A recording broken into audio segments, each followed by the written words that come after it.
လောကမှာသစ္စာဟာအစွမ်းတကူအမတ္တမထက်တယ်လူတွေကသစ္စာဆိုတာအမတ္တမနေကြတကယ်ကိုယ့်အကိုသစ္စာဆုံးပြီးတော့ကိုလိုချင်တဲ့အရာတစ်ခုကိုတောင်းလို့ရှိရင်သစ္စာရဲ့စွမ်းအားဟာရှိတယ်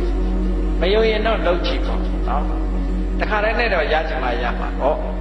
ဘာဖြစ်လို့လဲဆိုတော့သစ္စာစကားဆိုတာမှန်ကန်မှုလဲလိုအပ်တယ်မှန်ကန်ကန်လဲဆိုရမယ်စိတ်စွမ်းအားတွေအားလုံးအသုံးချပြီးတော့လုပ်ဖို့လိုအပ်တယ်အဲ့ဒီမှာသစ္စာဆိုပုံဆိုနည်းကသစ္စာဆိုတာမှန်တာကိုပြောတာကိုယ့်ဘာကိုယ်လည်းသစ္စာဆိုလို့ရတယ်ကိုယ့်ဘာကိုယ်ဆိုရင်အမှားရှိခြင်းရှိနေမယ်ဒါကြောင့်မို့ယရဏသုံးပါးနဲ့ပတ်သက်တဲ့သစ္စာဆိုပုံကိုယရဏတုတ်ကနေယူပြီးတော့နည်းနည်းခဲမှသစ္စာဆိုနိုင်အောင်လို့ဒီခါရလေးတွေဒီမှာထည့်သွင်းထားတယ်ဒါမနဲ့ဘိုးတော်အိယာကထလာလို့ရှိရင်လောက်ရမယ့်အလုပ်ကလေးတွေပဲနော်အလုပ်သွားပြီတခုလုပ်ကန်းကင်တာတွေလုပ်ပြီဆိုလို့ရှိရင်အခုလိုသစ္စာလေးဆိုဖို့လို့သစ္စာဆိုတာကိုယ့်အတွက်တည်းမဟုတ်ဘူးကိုယ့်ရဲ့ပတ်ဝန်းကျင်အတွက်အကုန်ပါကြည့်လေ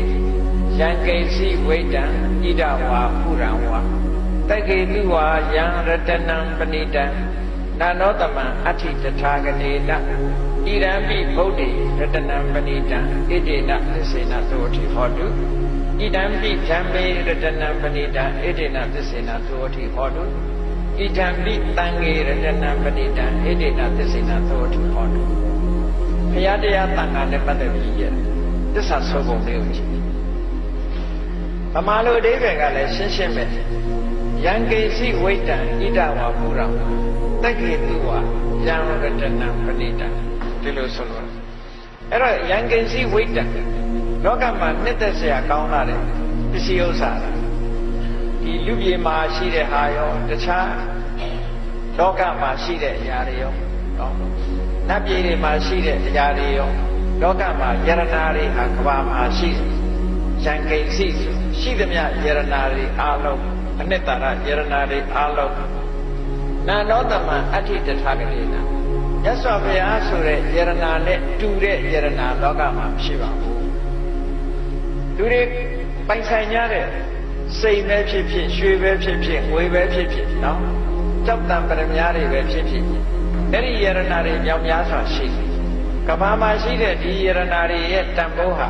မြတ်စွာဘုရားတည်းဟူသောယရနာကိုမမီပါဘူးလို့ဒီလိုဆိုလိုတာအဲ့ဒါဟာမှန်ကန်သောစကားတစ်ခုဖြစ်တဲ့နာနောတမံအဋ္ဌိတထာဂတိနာဣဒံပိဗုဒ္ဓေရတနံလောကမှာရှိတဲ့ယရနာတွေထက်ပိုပြီးတော့ထူးမြတ်တဲ့ယရနာနှစ်သက်စရာကောင်းတဲ့သီလသမာဓိပညာဆိုတဲ့ဒီထူးခြားတဲ့တန်ဖိုးရှိလာတဲ့တရားတွေမြတ်စွာဘုရားတဏ္ဍာမှာရှိတယ်တရားမှာရှိတယ်သံဃာမှာရှိတယ်အဲ့ဒီမှန်သောစကားကိုဆိုရသောကြောင့်တတ္တဝါတွေချမ်းသာကြပါစေဟောဒါသစ္စာဆိုပြီးတော့မေတ္တာပွားတယ်ဒီအဲ့တော့နည်းနည်းဘိုးတော်လေးရောက်တဲ့အခါကျတော့ကိုယ့်အတွက်တမကဘူးအများတတ္တဝါတွေအတွက်ပါသစ္စာဆိုပြီးတော့မေတ္တာပွားတာအလွန်ကောင်းတဲ့အလုပ်တစ်ခုပဲပေါ့အဲ့တော့အလွန်ကောင်းတဲ့တစ်ခုကမှန်မှန်ကန်ကန်လုပ်သွားမယ်ဆိုလို့ရှိရင်ကောင်းကျိုးချမ်းသာတွေရမှာဒါနည်းနည်းပိုင်းမှာဒီလိုလုပ်ဖို့အတွက်ရှေးဆရာတော်ကြီးတွေကထို့ပါဠိတော်တွေကနေထုတ်လုပ်ပြီးတော့ဒီလိုရေးသားခဲ့ကြတာဖြစ်တယ်ဟော